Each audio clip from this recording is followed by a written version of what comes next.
Jadi panjang banget gitu siklus reproduksi perempuan dibandingkan laki-laki. Nah kalau itu baru ngomongin siklusnya aja gitu, belum didetailin misalnya tiap masanya itu kan pasti ada resikonya. Jadi ada yang dihadapi itu bisa mengandung resiko, bisa juga kenikmatan. Misalnya soal ini ya, soal menstruasi bagi perempuan kan ada seneng gitu ya, oh berarti aku udah dewasa gitu ya, udah bisa dianggap balik gitu. Tapi di sisi lain mulai was-was gitu,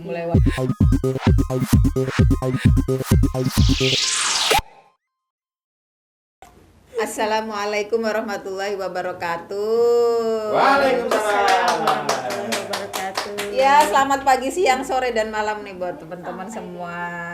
Teman-teman Bayet ya. Ya. Udah lama banget nggak nyapa. Nggak nyapa teman-teman Bayet. Kita kalau Reoni.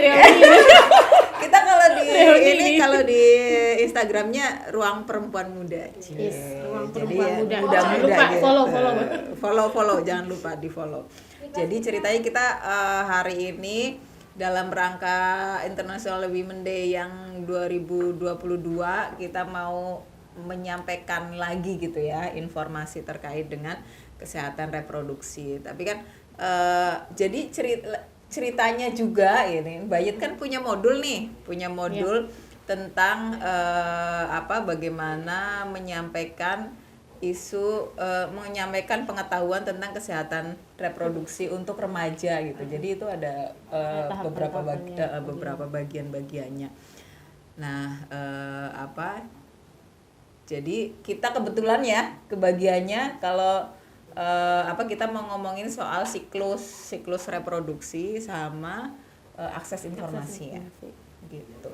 Nah, ngomong-ngomong soal siklus reproduksi itu tuh pasti akan kompleks gitu ngomongin siklus reproduksi, terutama siklus reproduksinya perempuan gitu. Kalau laki-laki kan biasanya kalau aku ngajak diskusi ya teman-teman, kalau laki-laki siklus reproduksinya biasanya mulai dari apa? Biasanya lahir, kemudian mimpi basah, lalu berhubungan seksual, lalu udah selesai. Kalau laki-laki kan biasanya ada yang mengalami andropause ya, ada yang tidak mengalami andropause gitu sampai pada meninggal gitu. Lalu ditarik lagi ke dalam siklus reproduksinya perempuan. Kalau perempuan itu kan lahir, lalu menstruasi. Setelah menstruasi lalu ada berhubungan seksual. Setelah berhubungan seksual kalau terjadi pembuahan dia hamil. Setelah hamil lalu melahirkan. Setelah melahirkan menyusui, kemudian berhubungan seksual lagi bisa gitu kan, berhubungan seksual lagi lalu pembuahan lagi, hamil lagi gitu, melahirkan lagi, menyusui lagi gitu. Itu anak kedua, lalu dan seterusnya. Jadi terus menerus mengalami hal seperti itu sampai pada menopause gitu, sampai pada menopause yang tidak memproduksi lagi hormon gitu, hormon progesteron, lalu meninggal. Jadi panjang banget gitu siklus reproduksi perempuan dibandingkan laki-laki. Nah kalau itu baru ngomongin siklusnya aja gitu, belum didetailin misalnya tiap masanya itu kan pasti ada resikonya. Jadi ada yang dihadapi itu bisa mengandung resiko, bisa juga kenikmatan. Misalnya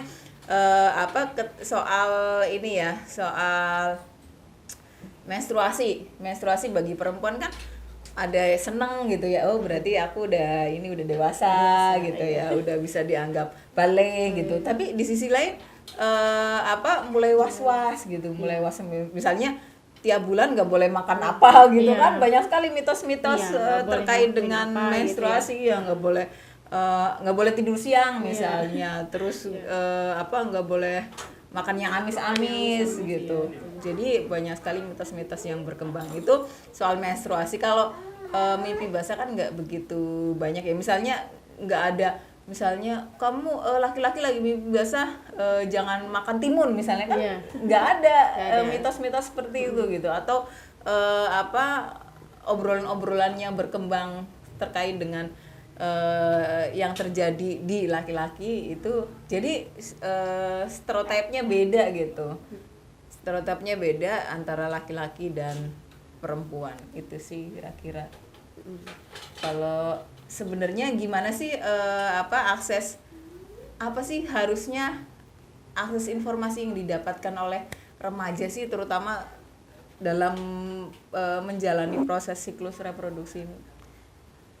Kalau untuk akses informasi, kebetulan saya pernah punya pengalaman ngajar di SMP, Mbak. Jadi kan apa ya istilahnya, anak-anak remaja itu mereka sebenarnya ingin ada yang mendengarkan.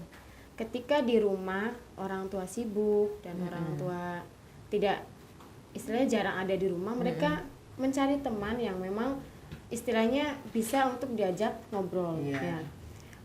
Karena sekarang masanya adalah lebih kepada akses internet yang mudah, mungkin mereka kerap kali salah untuk memahami sebenarnya info dari media sosial ini benar tidak sih, gitu loh. Nah, karena sebenarnya selain itu juga saya dekat dengan punya saudara yang dia bekerja di puskesmas. Kebetulan dia juga bidan desa ya, Mbak. Jadi ketika saya menanyakan sebenarnya akses informasi untuk remaja terkait reproduksi itu ada nggak sih, Bu, gitu ya. Mereka bilang itu ada. Tetapi ruang konseling yang ada di puskesmas itu jarang dikunjungi oleh remaja. Gitu. Jadi ada untuk ruang konselingnya di puskesmas, khususnya saya di Panguragan itu ada. Tetapi untuk remaja datang konsultasi ke kita itu sangat minim sekali. Iya. Bahkan jangankan hanya remaja, untuk ibu hamil atau perempuan yang hendak menikah itu kan, kalau kita yang paham sih sebelumnya kita istilahnya ada suntik TT itu loh, Mbak. Iya. Ya, tetanus gitu ya. Tapi bagi yang tidak mengerti itu ya nggak pernah datang gitu loh, nggak pernah datang ke puskesmas. Ketika saya menanyakan ada tidak perempuan yang akan menikah lalu mereka meminta untuk suntik tetanus gitu ke sini. Dan itu pengalaman pertama bagi saya, Mbak. Katanya ketika 2014 itu saya adalah yang mengawali untuk minta suntik TT ke pihak puskesmas. Jadi baru ada gitu baru ya? Ada.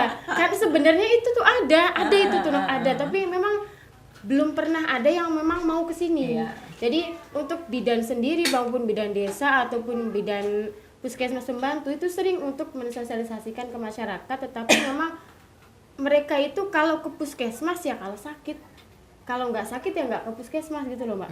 Jadi akses informasi itu ada, tetapi belum bisa dimanfaatkan secara utuh. Nah, dan juga menjadi istilahnya bukan hambatan ya, apa ya? Dari petugas kesehatan sendiri kurang proaktif, karena lebih kepada programnya itu untuk perempuan hamil, untuk ibu hamil lah pokoknya. Jadi untuk remaja itu masih jarang. Bahkan untuk di sekolah-sekolah itu yang sering memberikan sosialisasi itu lebih kepada guru-guru BK, guru-guru bimbingan konseling, dan itu bukan keterkaitan dengan isu-isu seksualitas, bukan, Mbak. Lebih kepada pergaulan dengan teman. Jadi jarang yang memang ada petugas kesehatan yang datang ke sekolah lalu kita butuh nih program ini. Jadi mungkin kalau di puskesmas itu sudah ada ruang konseling, tetapi belum ada istilahnya remaja yang minat untuk konsultasi, kayaknya dari petugasnya yang perlu jemput bola deh. Iya. Istilahnya betul. kitanya yang ayo sih ke sekolah. Nah, misalnya lingkup dalam satu kecamatan ini ada berapa SMP sih, ada berapa SMA. Jadi Ayolah mendekatkan sesekali layanannya mendekatkan gitu. layanan. Jadi kalau memang konseling itu ada, ya sekarang kita harus jemput bola bagaimana caranya mereka itu aksesnya itu kita dapatkan. Jadi mereka tidak lagi mendapatkan informasi yang istilahnya hanya dari sana dari sini. Karena kan kalau remaja nanya ke orang tuanya, mungkin saya sendiri gitu loh, Mbak, nanya ke ibu saya pengalaman dulu dia bagaimana saat pertama kali menstruasi, saat apa ya, dia akan cerita dulu itu banyak sekali apa ya istilahnya, jangan begini. Tapi kalau misalnya kita konsultasikan dengan pihak kesehatan, itu akan berbeda lagi. Tapi memang ini istilahnya bisa menjadi masukan juga untuk dinas-dinas terkait, untuk mereka bisa proaktif juga terhadap remaja gitu. Artinya ketika ada perempuan yang istilahnya bahasanya hamil di luar nikah gitu loh, pendampingan itu ya adanya ketika sudah terjadi. Iya benar. Gitu. Jadi remaja itu ya informasinya ya begitu, orang bahwa mereka nggak tahu kalau hubungan pertama kali itu bisa menyebabkan kehamilan. Mereka kurang lah informasi soal itu, dan mungkin dari selain kita juga yang aktif mencari informasi, dari dinas-dinas terkait juga sekarang sudah perlu untuk menjadwalkan kunjungan ke sekolah-sekolah gitu loh. Jadi kayak kita ini kegiatan dari jaringan-jaringan perempuan itu kan, kita sekarang datang nih ke sekolah mensosialisasikan gitu loh. Kalau dari sekolah sendiri memang cuma hanya ada ruang BK aja, ruang bimbingan konseling, dan itu belum ada yang istilahnya programnya itu penyuluhan terhadap bimbingan istilahnya kesehatan reproduksi remaja, tapi itu belum ada, walaupun di sana ada pelajaran biologi, tapi masih baru pengenalan secara umum aja gitu. Iya. Karena kan apa sih ini ya, cara pandang masyarakat kita soal KB itu juga kan masih sempit gitu. Jadi memahami KB itu ya apa setelah menikah gitu. Padahal kan kalau di konsep dunianya itu kan ini ya bagaimana family planning gitu. Jadi merencanakan keluarga. Jadi bahkan mulai dari apakah nanti saya mau menikah atau enggak itu. Lalu kalaupun iya menikah pengen punya anak atau enggak. Kalau iya pengen punya anak anak berapa, mulai usia berapa kayak gitu-gitu. Itu kan sangat ini ya, sangat komprehensif dari hulu ke hilir gitu. Sementara yang kita yang ada di masyarakat tuh misalnya ngomongin KB, yang ngomongin alat kontrasepsi gitu. Jadi masih sangat sempit gitu untuk ininya. Jadi akses informasinya memang masih sangat terbatas gitu ya di Indonesia. Makanya jadi kalaupun untuk KB gitu ya Mbak, saya sendiri memang dapat informasi dari kenal tentang alat-alat kontrasepsi itu ya ketika dengan teman-teman Baitul Hikmah, ada apa saja, fungsinya apa, dan mungkin ada kelemahan dan kelebihannya itu apa. Tapi kalau secara proses pelayanan di kesehatan itu sebenarnya tiap desa tuh ada Mbak, bahkan itu digratiskan gitu ya. Tetapi penyampaian secara mendetail tentang alat kontrasepsi itu tidak disampaikan. Jadi ketika misalnya pasang implan atau apa ya, banyak keluhan-keluhan yang memang dirasakan setelah itu. Karena biasanya yang hanya menyampaikan itu kader-kader dari PKK Mbak, gitu. Ibu PKK yang memang belum ada basic tentang kesehatan itu. Jadi ada dampingan dari satu bidan, misalnya satu bidan desa. Tetapi yang mensosialisasikan ke masyarakat itu ya mereka. Ketika ditanya apa sih kelebihan dan kelemahannya memakai alat kontrasepsi A atau B, ya mereka hanya jawab ya nggak tahu, saya juga belum pernah mencoba gitu. Jadi informasi itu lagi-lagi mentok gitu loh Mbak. Ketika misalnya pihak kesehatan memberikan pilihan apa saja sih alat kontrasepsi yang bisa ditawarkan kepada masyarakat, tapi jadi ketika ditanyakan itu ketika ditanyakan apa ya paling mentok-mentoknya antara suntik atau pil kayak gitu. Yang gampang diakses. Gitu, jadi yang ketika ditanya, coba sih saya pernah nanya juga yang non hormonal itu apa, aduh sayanya keder ya, nanti dulu lah gitu yang begitu karena kita sekarang programnya mungkin hanya implan atau IUD kayak gitu tuh Mbak.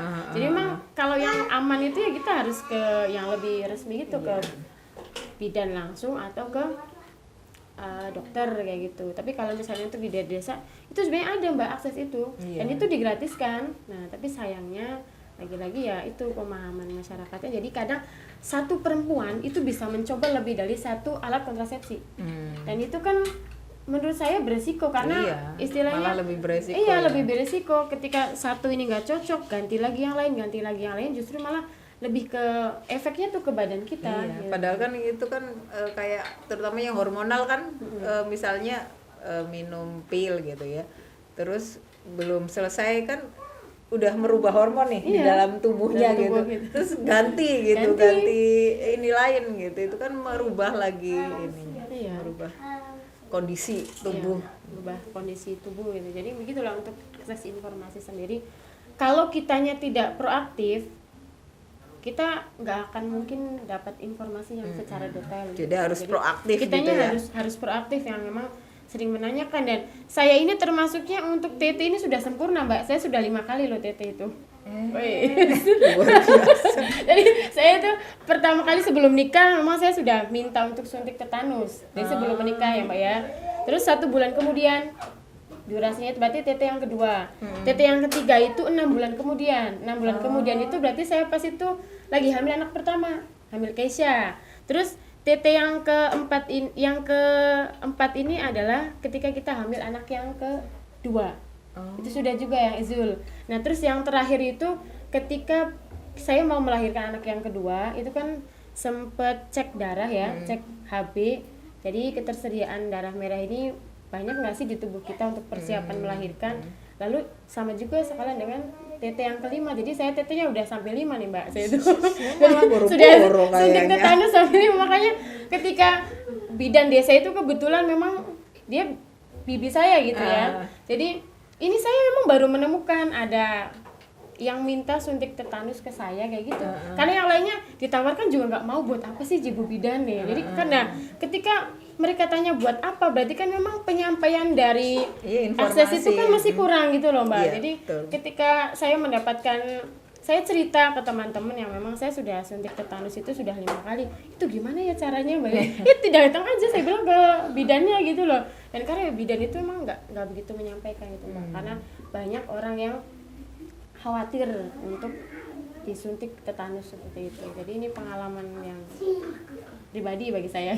Iya, tapi luar biasa. Saya aja nggak tahu, enggak kayaknya. Iya, begitulah. Oke, gitu aja ini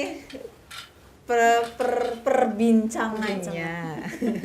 Begitu saja perbincangannya, menarik sekali memang kalau ngomongin soal ini ya, ngomongin soal pengalaman kita sendiri terutama terkait dengan kesehatan reproduksi itu nggak akan ada habisnya karena setiap orang gitu itu pasti memiliki pengalaman yang uniknya masing-masing gitu ya, karakternya masing-masing. Jadi ya itulah kenapa pentingnya melihat bagaimana pengalaman itu sebagai sumber pengetahuan. Mungkin itu aja dari saya. Sampai jumpa. Saya Alifatul. Saya Lili Farida. Sampai jumpa di lain kesempatan. Terima kasih sudah mengundang. Terima kasih. Wassalamualaikum warahmatullahi wabarakatuh. Waalaikumsalam warahmatullahi wabarakatuh.